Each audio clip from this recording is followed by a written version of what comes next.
Good morning. I'm doctor Sushmita, gynaecologist from Gudivada. నిన్న మనం PCOS అనేది అల్ట్రాసౌండ్లో ఎలా అపీర్ అవుతుందో అనేది చూసామన్నమాట. ఈరోజు దాని గురించి కొంచెం బ్రీఫ్గా తెలుసుకున్నాము. పీసీఓఎస్ సమస్య అసలు ఏ ఏజ్ గ్రూప్లో వస్తుంది? నార్మల్గా అండి ప్యూబర్టీ అంటే ఎప్పుడైతే మెచ్యూర్ అవుతారో, పుష్పవతి అవుతారో అప్పటి నుంచి ఎప్పుడైనా ఇది అపీర్ అవ్వచ్చు. కానీ ముఖ్యంగా మనం గమనించే ఏజ్ గ్రూప్ 20 to 30 years అంటే రీప్రొడక్టివ్ ఏజ్ గ్రూప్లో దీన్ని ఎక్కువ గమనిస్తూ ఉంటామన్నమాట. ఇదేమన్నా వంశపారంపర్యంగా ఏమైనా ఉండొచ్చా? ఎస్ అండి, మేబీ. ఇప్పుడు రీసెంట్ స్టడీస్లో వంశపారంపర్యంగా ఉండే అవకాశం కూడా ఉందని స్టడీస్ చెప్తున్నాయి అన్నమాట.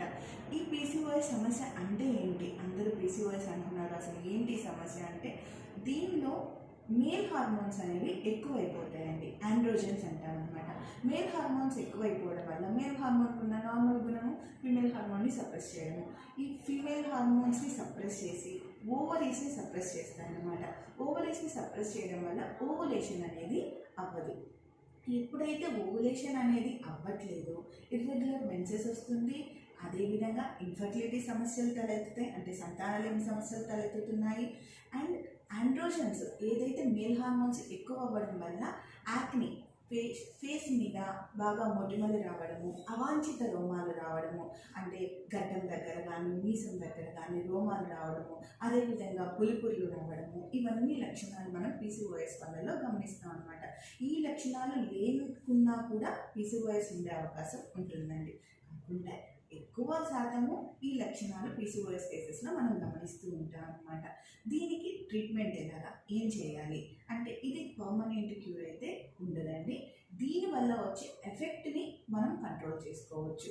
దీనివల్ల ఎఫెక్ట్ ఏమొస్తున్నాయి? ఇర్రెగ్యులర్ మెన్సెస్కి సంబంధించి రెగ్యులర్ అవ్వడానికి బర్త్ కంట్రోల్ పిల్స్ వాడటము, సంతానలేమి సమస్యల గురించి, ఇన్ఫర్టిలిటీకి సంబంధించి ఓవులేషన్ ఇండక్షన్ డ్రగ్స్ వాడడము, సింపుల్ ఫాలిక్యులర్ స్టడీతో కూడా మనము ప్రెగ్నెన్సీ అచీవ్ అయ్యే ఛాన్సెస్ చాలా ఉన్నాయండి.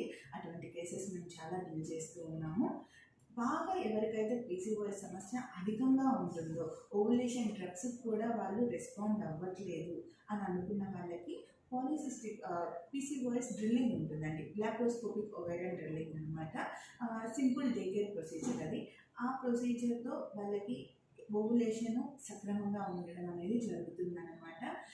ఎఫెక్ట్ని తగ్గించడానికి మన వంతు మనం చేయాల్సిన మొట్టమొదటి అండ్ ఇంపార్టెంట్ పని ఏంటంటే మనం ఉన్న వెయిట్లో 5 to 10% వెయిట్ లాస్ అయినా ఈ ఎఫెక్ట్ని మనం చాలా వరకు కంట్రోల్ చేయొచ్చు.